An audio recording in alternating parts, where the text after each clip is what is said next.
Hey everybody, welcome back around to the Blog and Grill. I'm your host Doug here with your video blog for August 27th, 2014. Good blog once again on tap for you tonight. I'm going to be talking a little bit of New York sports update as one team in New York wins, one loses. NFL two-a-days with the Detroit Lions and the Chicago Bears as we head to the NFC North. Also, we're going to talk about my top 3 Heisman candidates, and I'll give you a dark horse. But the first thing I want to get to is the Josh Gordon suspension. News has recently come down from the NFL upholding the 1-year suspension of Josh Gordon. He will miss 1 full season of NFL football. A decision will be made post-season when he will be reinstated to the league. And if I have to look at this, I come out and I say this is probably the best thing for Josh Gordon. Josh Gordon needs to have everything be taken away from him, and he needs to bottom out, and he needs to have good people around him. If he has good people around him, he obviously has a problem with drinking, he obviously has a problem with drug use, and he needs to get this right because the guy is a mega talent, led the NFL in receiving last year, and is best thing for him. I think the guy who looks the worst coming out of this is not Josh Gordon, but ultimately Roger Goodell.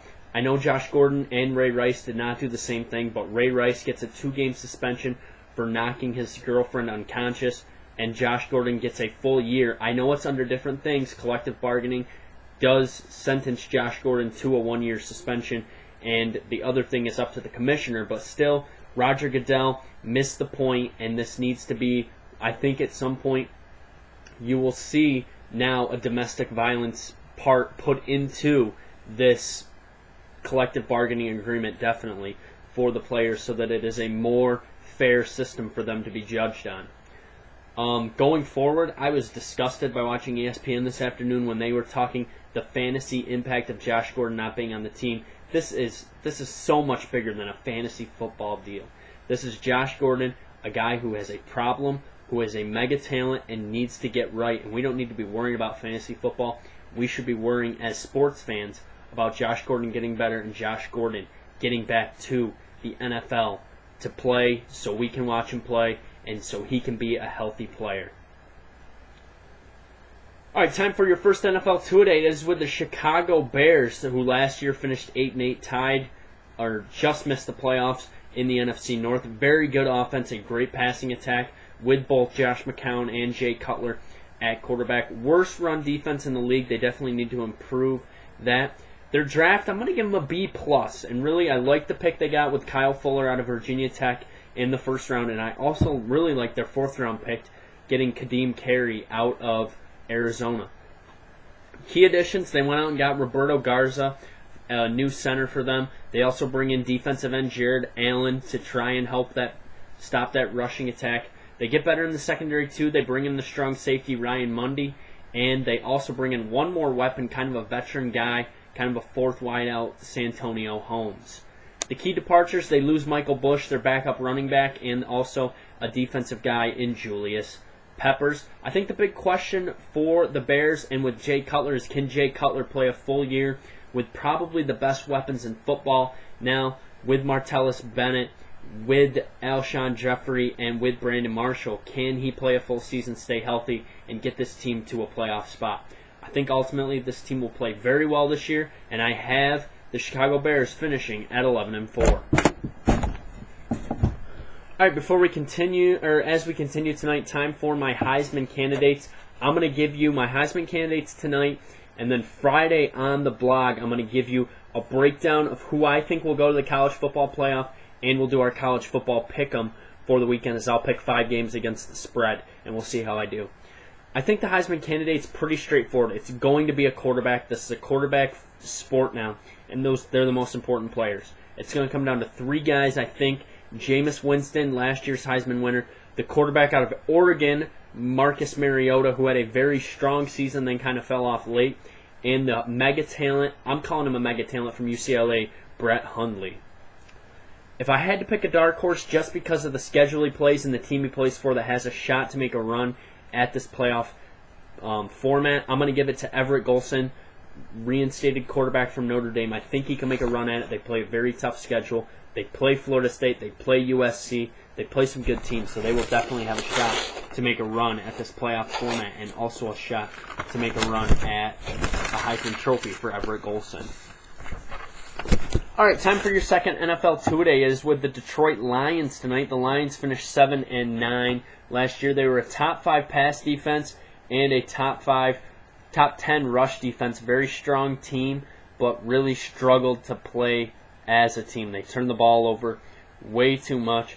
Their draft, I didn't think they drafted well at all. I'm gonna give them a B just because with the 10th pick they got the best tight end in the draft, Eric Ebron out of UNC. Key additions for this team, they bring in Jim Caldwell as the head coach. I like Jim Caldwell as a head coach for this team. Works well with quarterbacks. And also they bring in a weapon in the wide receiver, Golden Tate. Key departures, they lose a wide receiver, Nate Burleson, but I think they upgraded with Golden Tate, and they also lost the cornerback, Drayton Florence. Big question for this team is, can Matt Stafford cut down on turnovers? He needs to cut down and needs to try to just make something happen this year and give this team a run because he has a top 5 arm in the league. Ultimately, I think the team struggles.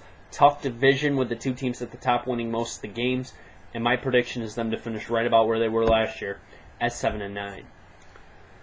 All right, time for your New York sports update. Yankees lose last night 5-2. Brandon McCarthy wasn't really sharp. Jacoby Ellsbury hit 2 solo shots.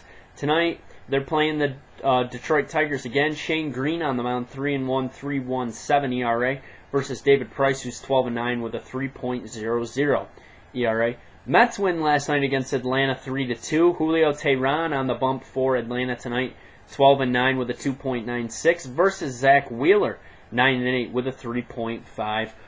And the Syracuse Orange have released their have really released their complete schedule.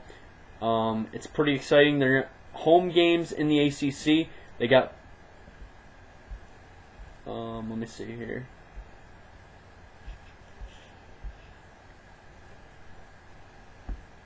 Let's see. Let me hold on just a second. I'm going to see if I can get this schedule up here. So the Syracuse Orange are releasing their home schedule, so people are starting to get excited to see who is coming to the Dome this year. We're going to take a look at it here real quick. I just wanted to, this was new news that just came in to us here. Let's see if I can pull it up briefly. They open their first home game in the ACC will be against Florida State in the Dome.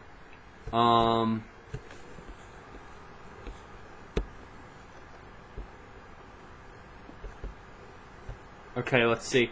They're going to have Duke at the Dome this year. They got Florida State, Wake Forest, Boston College, Miami. Duke game Saturday, February 14th. Then they got a Wednesday game against they have a nice tough three-game stretch. Duke, Louisville, Pitt at the Dome.